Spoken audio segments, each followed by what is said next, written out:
May has given us 3 new franchise entries, 2 films about surfing, and possibly my favorite and least favorite films of the year so far. It's been a bit of a mix this month, so let's jump straight in, starting with Thunderbolts, or The New Avengers.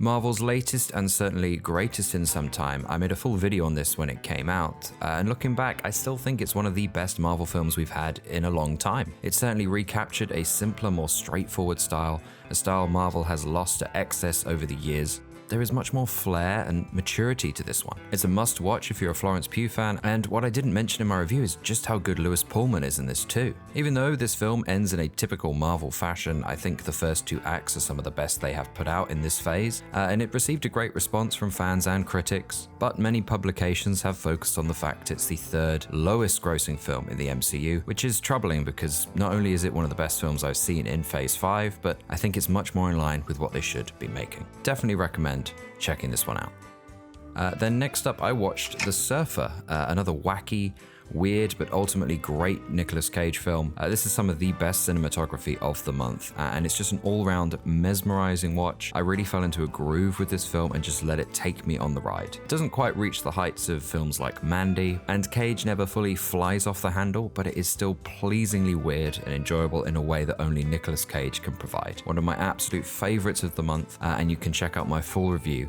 down below. This one is an easy 8 out of 10 for me.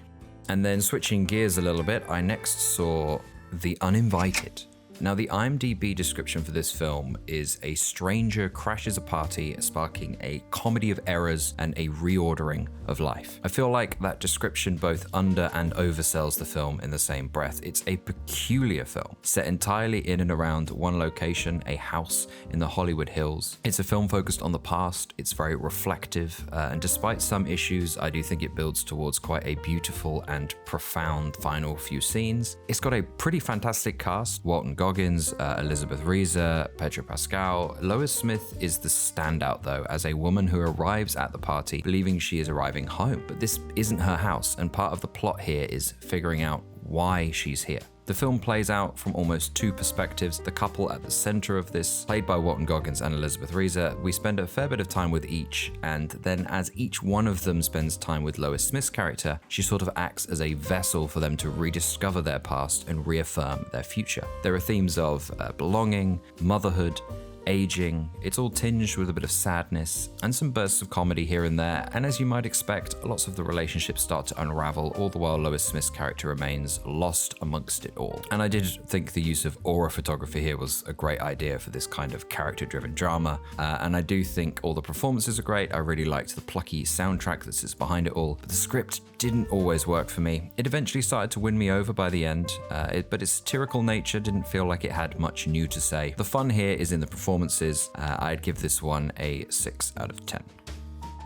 And the next franchise film of the month is Final Destination: Bloodlines. And it's a film that probably surprised me the most this month, and it was a pleasant surprise at that. It's for me the best film in the franchise, and it's packed with everything you'd want and expect from a Final Destination film. It's really creative with some really wacky death scenes. It's got some great twists on the franchise lore, and I thought it had a pretty great score too. It's a lot of fun, and I think its success lies in the fact that it doesn't take itself too seriously. It wants you to laugh, and it feels like it's laughing with you. It's also a great jumping off point if you've not seen the other films, and I'm happy to say I wouldn't mind watching another one of these. It's not a perfect film. I do have a couple of issues, but I did do a full review on this one if you want to know more. Ultimately, it's just a great popcorn film. It's a 7 out of 10 from me. Hurry Up Tomorrow is a film by the artist The Weeknd. It has the same title as the album that came out at the beginning of this year, an album that I did like, but I do think it is perhaps the weakest in the trilogy. Dawn FM has always been the highlight for me, and this film stars The Weeknd as The Weeknd whilst he is on tour and is stalked by a deranged fan. And I should mention that deranged fan is played by Jenna Ortega. And off the bat, this is the worst film I've seen this year. I'm sure it's not surprising to most people, especially to those who remember the TV show The Idol. I really tried to go into this with an open mind, and it just missed the mark in every way, except perhaps for its visuals. There are some really great visual sequences in here, some really creepy stuff too. Nothing that saves the film, mind you, from its faults, but it's worth noting that even though I didn't like almost any aspect of this film, I did like the way it looked. It's an ego trip with an incredibly awkward script, lackluster performances, and a sequence at the end that made me want to crawl out of my skin, and not in a good way. It's extremely dull, and it's self-indulgent, and it feels deliberately pretentious, and I struggle to find much meaning at all amongst its 100 minutes. The only thing I can say is that it has an appropriate title. Yeah, this was a 2 out of 10 from me. But then I saw the film Good One, and I absolutely loved this one. This is a beautifully directed debut feature from India Donaldson that tells the story of a camping trip. Lily Collins plays Sam, a very assured 17-year-old, and the film follows her interactions with her father and his best friend over the course of a few days. I love the way this film drifts from moment to moment, almost like we're flowing down a river and we are catching different branches but letting go too soon. It's filled with subtext, and each conversation lingers in your head as you try to decipher what's not being said. It's a film that doesn't feel like it's coming of age or growing up, but more a realization of how those around you have grown down. It's tender, but with a hidden darkness that as you discover it, it makes you feel like you are losing a piece of your own innocence. I really like how it plays with context. It almost demands a rewatch because of it, and this film really did make me feel quite anxious at times, and I think its uncertainty really drives home its themes. I have to also mention the color work here. It's absolutely stunning. This is perhaps the most beautiful a film has looked to me so far this year, and Lily Collins gives such a great performance. I was fully engrossed throughout this. This is a very high 8 out of 10, a strong recommendation. And then I saw Mission Impossible: The Final Reckoning. One of my most anticipated films of the year. I'm a big fan of this franchise, and I rewatched all the films in preparation for this. I even attended an overnight marathon at the BFI IMAX, and I have to admit my excitement for this film may have contributed to how underwhelmed I was when I saw this. I've not had time to squeeze in a second viewing, but I do need to see this film again. The stunts are obviously top tier, but everything that surrounds them felt lacking compared to pretty much every other film in the franchise. This film feels like a frustrated concoction of too many test screenings and rewrites. Dead Reckoning is a far superior and more coherent film. It felt like they changed course to make this film the final film in the franchise at the last minute in response to the disappointing box office that Dead Reckoning had. It feels like this film is made up of too many different ingredients, and I'm sad to say it wasn't a particularly enjoyable experience. Its bleak tone sucked a lot of its charm and enjoyment out of the formula, and as I said in my full review, this doesn't take away from how amazing the rest of the franchise is. It's just another one of those instances where the end doesn't quite live up to the rest of the journey. I'm hoping that my 5 out of 10 will improve one day, but I can't deny this just didn't work for me.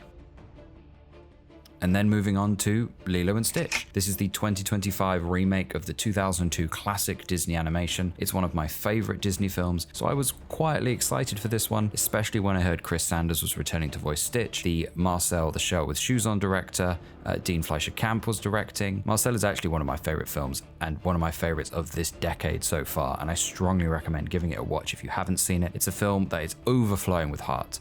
So everything seemed promising. Well, not all was what it seemed. The Disney live action curse continues, but let's start with the pros, because Stitch is animated really well here. He looks great, and Mia Khalifa is perfectly cast as Lilo. They really got the central duo right. It's just everything else around them feels off. It's a really hard film not to compare to the original, when the original does everything here better, with more heart, more humor, and at a better pace. I don't think it's an outright bad film. I just don't think it justifies its existence or the changes that were made to the plot. I love the essence of this story. It's just an unnecessary retelling of it. Hallow Road is a tense, surprisingly unnerving and anxious thriller playing out in what feels like real time, almost exclusively in the two front seats of a car. With great performances from Rosamund Pike and Matthew Rhys, every time you become convinced and almost certain of this film's outcome, one line can change the entire direction of your mindset and the film's ending. An ending that our characters are constantly racing towards, and the closer they get, the more uncertain it becomes. I was quite taken aback by this film. It taps into the heart of real family dramas, and it feels perhaps too real at times. I really like how heartfelt and brutal the conflicts and arguments are here. These two parents are on their way to pick up their daughter after a car accident, and the entire time they are on the phone to her and are in the dark just as much as we are about what's really happened. With the sat-nav counting down the clock, it's a very clever film, and the ending left me very conflicted. And the only reason I'm not giving this a higher rating is because some of the twists and turns this film takes feel a little ham-fisted at times, and the writing is a bit inconsistent, but I cannot stress enough how well this film gets under your skin, and it's a very effective 80-minute thriller. This one is a hard film to describe without giving away too much, so I'm going to leave it at that. It's a very high 7 out of 10 from me.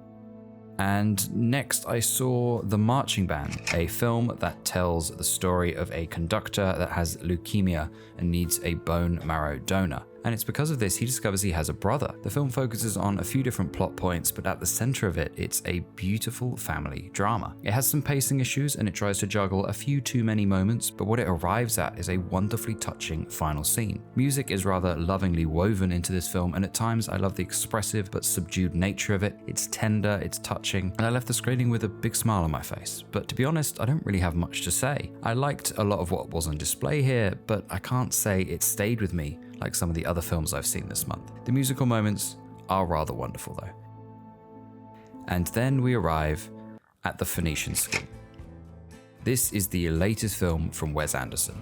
It is very much in line with his more recent work, The French Dispatch and Asteroid City, but for me, it's the weakest of the three. Now, I adore Wes Anderson's style, but we are 13 films in, and my patience is starting to falter. I cannot deny the creativity on display. His films look and feel so distinct. They are crafted with such elegance. Grand Budapest Hotel and Fantastic Mr. Fox are near perfect films in my eyes, but they have an emotional core, something I think the more recent Wes Anderson films severely lack. His characters are becoming more difficult to engage with, and they feel less and less human to me. The deadpan delivery is almost exclusively how these film stories are communicated these days. It's starting to feel like his films, instead of embracing this wonderful storybook style, are now confined to it, trapped in their own frames. And The Phoenician Scheme is sadly a perfect example of this. Now, I do like the characters here, I just really struggled with the delivery and the structure of the film. It's frustratingly dry and unfortunately a bit dull, and outside of a few fantastical moments, I was firmly disconnected.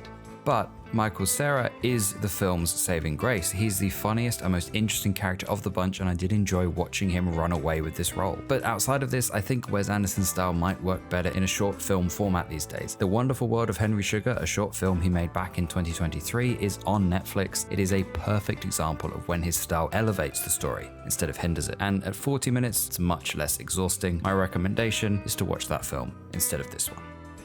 And finally, the last film I saw was The Ballad of Wallis Island. And this month saved the best for last for me. This was my favorite film of not just this month, but it might be my favorite film of the year so far. It's wonderful, funny, endearing, and heartfelt. And it's a film filled with silly jokes and sentimental looks, and I fell for all of it. I almost didn't see this as it had a bit of a limited opening here in the UK. I ended up making a full review on it because I enjoyed it so much. I have so many positive things to say about it, and I did manage to catch a second viewing of it just last night, and it only cemented how much I love this. So instead of rambling about it again, I'm just going to say please go and watch this. It's just wonderful, and if you would like to watch my review, it'll be linked down below. And that's almost a wrap on May, but there is one more bonus film I want to talk about first.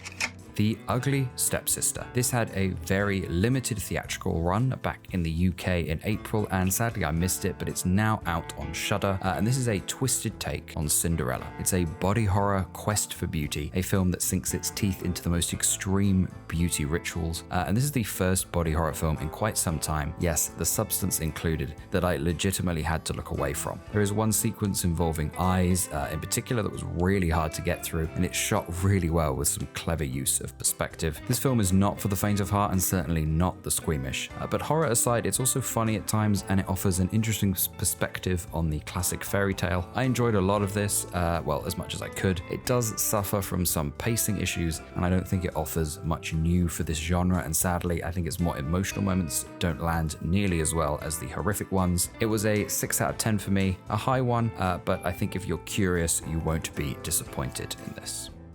And that's May in film. My top 3 for this month are The Ballad of Wallis Island, Good One, and The Surfer, all slightly smaller releases. I do think a lot of the big hitters this month were a little bit underwhelming, so please check out these 3 films if you can. The Ballad of Wallis Island came out in cinemas a week or so ago, so hopefully you still can find it. But let me know in the comments down below what your favorite films of this month were, and please do consider subscribing if you enjoyed this video. And with that, all that's left to do is to thank you very much for watching.